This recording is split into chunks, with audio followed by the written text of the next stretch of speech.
Hi, Copic friends. Michelle Houghton here. We are going to tackle another color family in the Copic color world. We are going to tackle the blues today. And this is one of the color families that has the most colors and the most little saturation groups. That first number on the marker, remember, stands for saturation or how much gray has been added, at least in most of them. So the B's have zeros, ones, twos, threes, fours, fives, sixes, and then they have a singular seven and then jump to nines. So almost all the color saturation numbers are covered. And some of the groups are huge. The B zeros and the B ones, and all of them have bigger groups except for the B sevens. So I found an image from Anne Corbier Scott Designs. This one it's a little fun, like watercolor paint palette, like we would get as kids with our little paintbrush in the middle. But I thought this is perfect because it's got all of these little circles all lined up. So that's what we're going to use. We're going to do this the same as I've done my other ones, that we're going to start with the B zeros and kind of work our way across. And actually on this one, I think I'll go around. So we'll end up with like the B zeros and then back to the B nines. I just think that might work better. And most of these I'm going to do from dark to light because I feel like it gives me a chance to really make sure I get all of those colors in there. So I am starting with the B zeros. B06 is up and it is peacock blue. We discovered last time, or on one of my last ones, that some of my markers have old color names on them because all of my markers are a little bit older. And I've probably gone too far in. And these are not spheres, but I'm going to kind of shade them as if they were. B05 is next, and this is process blue. Going right into that B06 and pulling into that white area. I've definitely gone too far. B04 is Tahitian blue, and that's pretty similar. We haven't seen a huge jump yet.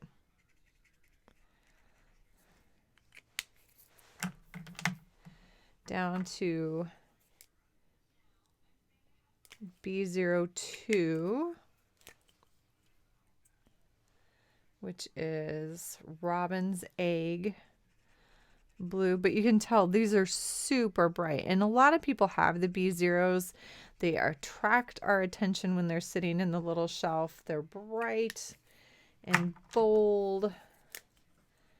B01 is mint blue. Obviously we have some other colors that to me would be more minty. B00, and I'm looking around and I'm missing some of mine. Frost blue, because we know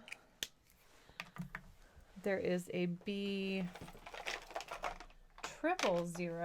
Oh, they're hiding.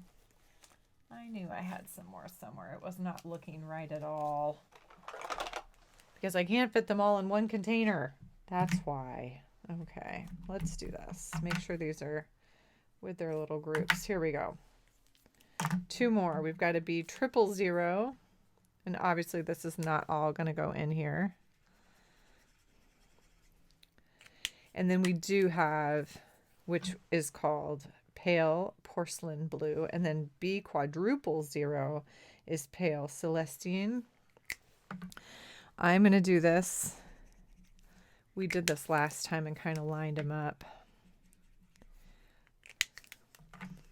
B000, B000, 01, 02, except I skipped the 01, 01, 02,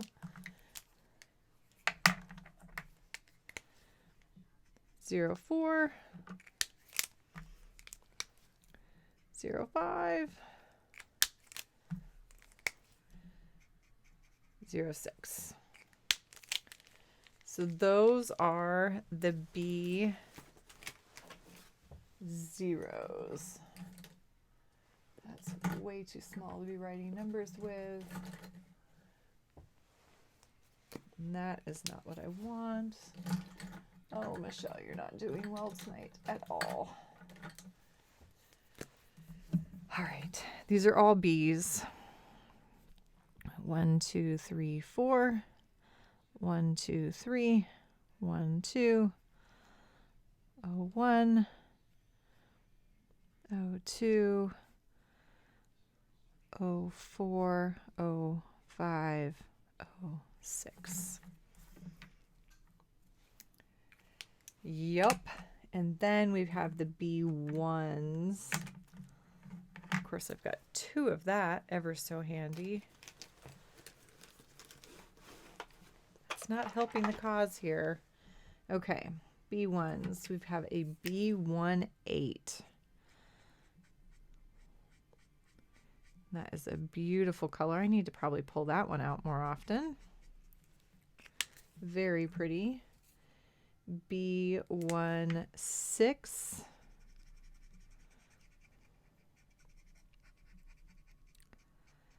Let's see, the B18 is lapis lazuli. Lazuli? Alazuli. And then cayenne blue is the B16. B14.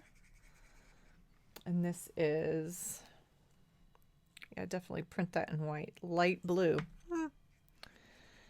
Light blue. And then B12 is ice blue. So the blues tend to be pretty good blenders. I would say the ones that are not tend to be, as we get into those more desaturated colors with more gray. That's 1, 2, 1, 4, 1, 6, 1, 8,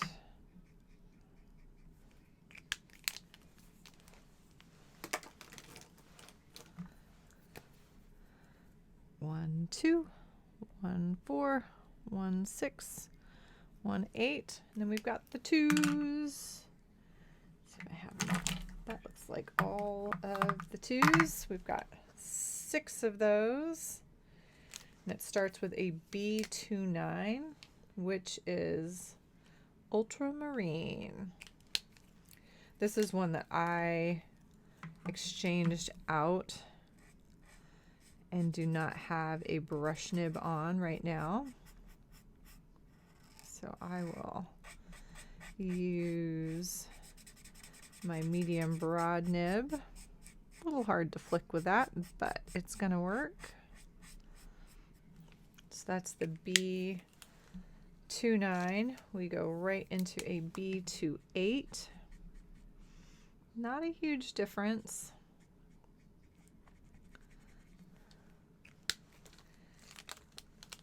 B28 was royal blue.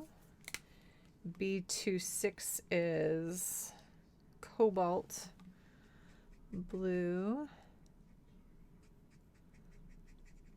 There we go, getting lighter. B24 is sky. A lot of people have B24 in their sets. That's one that we traveled with for Copic. It was one that was in our sets. B23 is phthalo blue.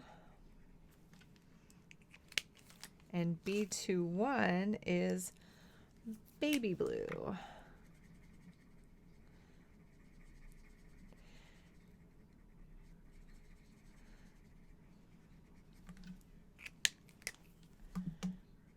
Two, 1,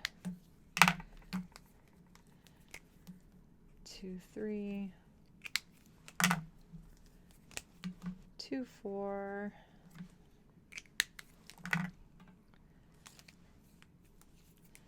2, 6,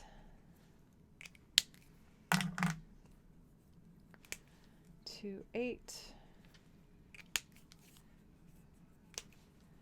2, 9. To me, the 2s have kind of a split personality a little bit. I feel like we've got these 3 and then we've got these 3, just a little bit. They actually work beautifully together, but little jump. They blend really well, even though there's a visible jump when you set them side by side. 2, 1, 2, 3, 2, 4, 2, 6, 2, 8, 2, 9. I think when you do this, sometimes you realize, well, I probably don't need both 2, 8 and 2, 9. Pretty similar, but you see more of that when you lay them out side by side like this. All right, let's shift to the 3s. Sorry. So B39 is actually one that I use, Prussian blue, because look at this. Yum. For that deep, deep areas, they're getting super dark. Tucking an image back, really trying to show depth. B37 is Antwerp. Antwerp blue. Still pretty dark, but we can see a difference here. B34 is manganese blue. Now to me, this is where you really start to see some gray added in. So we have this nice trend kind of progression from the 0s, 1s, 2s, 3s. This is B32, which is called pale blue. It's a really pretty color. I actually really like the B32. All right, so 4 of those guys.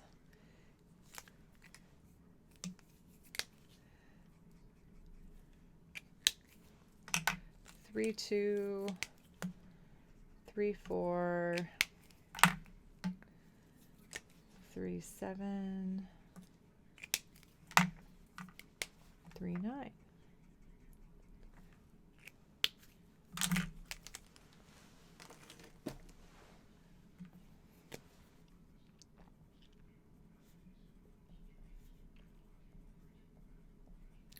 The 4s have 2. I forgot the 5s only have 1 as well, but we'll get to that in a second. B45, smoky blue, is definitely a smoky blue. Some of you might think this looks very similar to another blue group out there. It does. B41 is powder blue.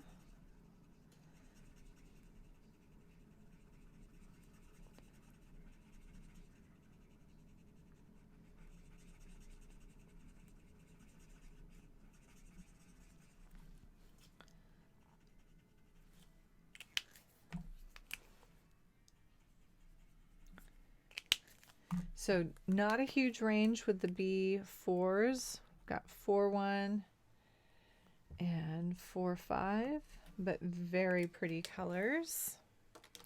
You'll see some people, and I have done this with the 4-1, actually use that on skies as a really subtle sky. So B52 is a standalone. It is soft greenish blue. Again, I can think of things that are more of a greenish blue, and yet, like the BG family.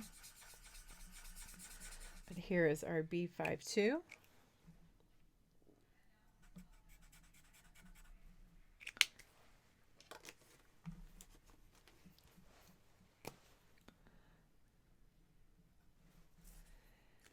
And then we have 6s. Now here, 6s and 7 kind of throw us for a loop again. these to me end up looking like they've got some violet in them. So B69 is stratospheric blue.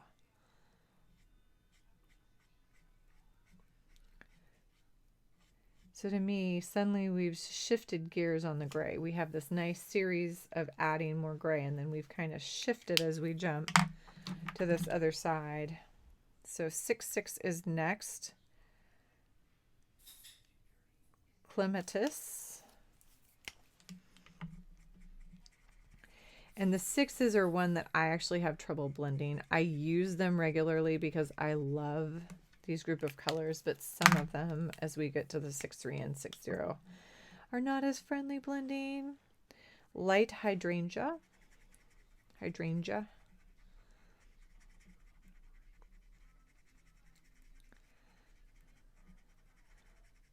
But again, kind of purpley.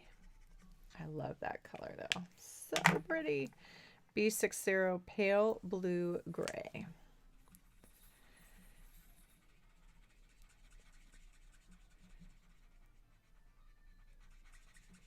There we go.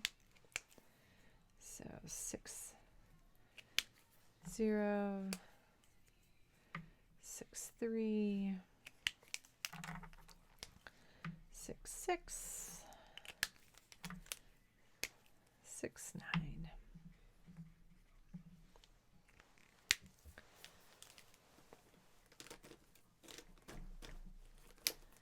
In the bag you go. 6-0, 6-3, 6-6, 6-9, 7-9. So there's two standalones. 7-9 is also a standalone. B79, iris. And again, to me, this looks like, and I will often use this one in conjunction with the B6s. Because again, to me, it looks like we've gone a little inky, little violet in there, like kind of an indigo. That's what I would call that, kind of an indigo iris.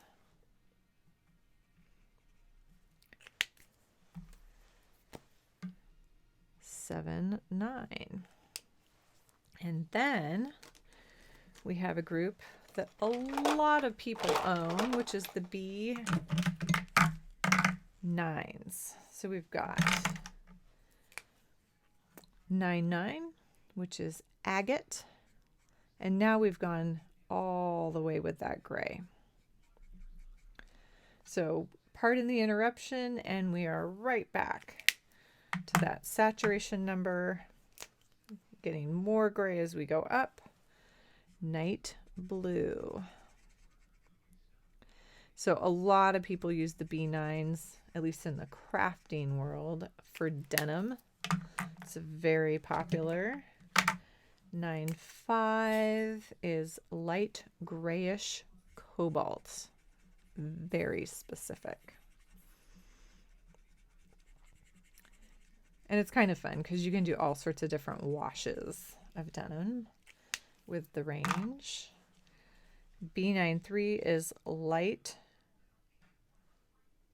crockery blue. Yep, I think that's what that says. My eyes have just about disengaged for the evening. Called it quits.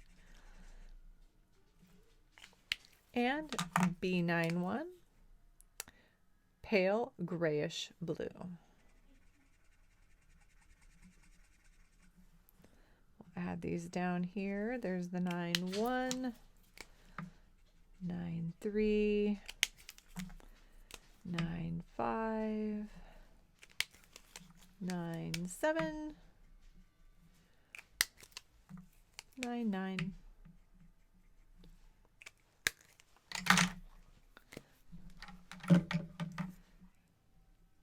1, 9-3, 9-5, 9-7, 9-9. There is the entire range of Copic blues. I hope this, like all the others, I hope this gives you some information about where you are missing or where you have holes, what you might be able to use some of these colors for or not use these colors for. So it helps you a little bit in your shopping and figuring out the Copic colors. One of the things about the blue that I do think is a little more unique to this color family is I do feel like the saturation groups actually meld pretty well, in that the B9s go with the B9s, the B0s go with the B0s, the 1s, the 2s, the 3s, 4s, where most of the other families will have an oddball kind of within the family. We don't see that really in the blues. Now we do have the 6s and 7s that kind of jump out of line, in that they tend to be, to me, a more saturated, brighter color, versus we travel along adding more gray, and then suddenly it doesn't look like we've done that. And then we hit it really hard with gray in the end. So to me, that's kind of the oddball piece of the blues. And even me saying that those saturation groups go really well together, I still frequently will jump from a lighter 0 into a little bit darker with a 2, and then all the way up to a 3 or even a 9, to create that desaturation as something is getting darker, as it's moving away from the viewer, to create that volume. So I definitely mix them up. They tend to be pretty happy blenders. But you can also work within those natural coloring kind of families and have some really good success. Hope this was helpful. If you'd like to see more of what I'm doing as of late, check it out over on my blog at scrapweaver.com. And then again, this image is from Anne Corbiere Scott Design. She does these beautiful kind of full page digital images that you can literally just print the whole page off and you're ready to go, and you have several images to color up. Thank you so much for joining me today. Everybody out there, have a happy, colorful day.